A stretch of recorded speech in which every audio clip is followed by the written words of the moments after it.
Favourite part of the garden for me is that area of the garden that has the ferns in it, all the southern conifers, and it always has something of interest.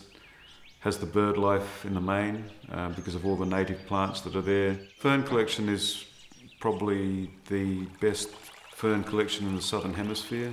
That's not just us talking, the British Pterological Society rates it as that.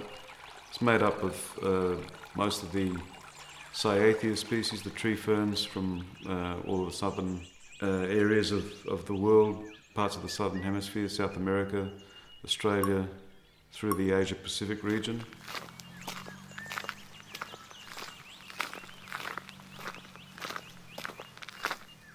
During autumn, we get quite a lot of fungal growth occur. The fly agaric, which is the red with white dots, comes up.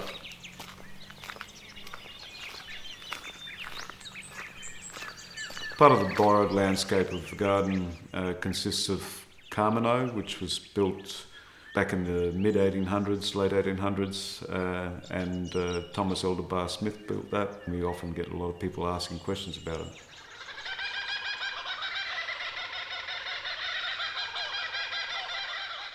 Main feature of the woodland garden is the hydrangeas.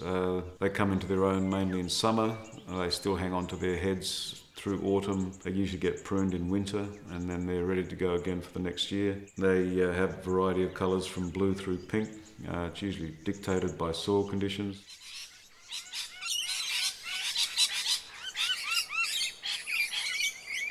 Also part of the Gondwanan thematics, the South American collection, and in amongst this you'll see things like Brugmansia, the angel trumpet.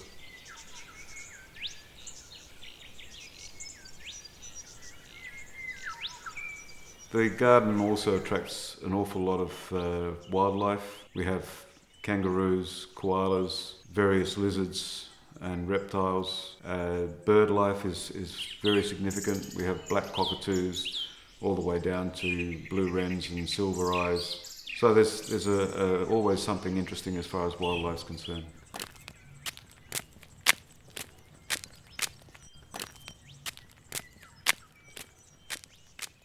There's also a significant collection of conifers from the Northern Hemisphere as well as the Southern Hemisphere in the garden, but you'll see different shades of green and blue above the duck pond, next to the woodland garden. During winter, the carpet of their needles forms a really nice feature.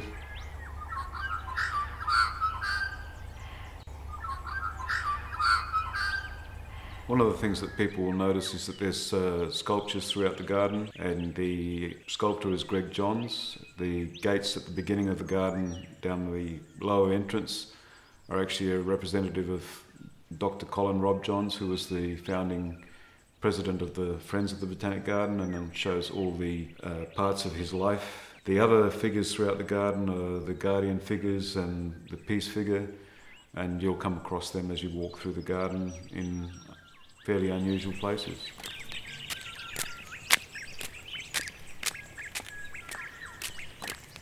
The main thematic around the lake is deciduous trees that have great autumn colour. At the moment you'll see liquid ambers still holding their red colour. Makes a significant effect. The scarlet oaks, all the maples and some of the poplars, and a lot of the visitation comes in during the autumn. And there's always something of interest, whatever time of year you might want to go in there.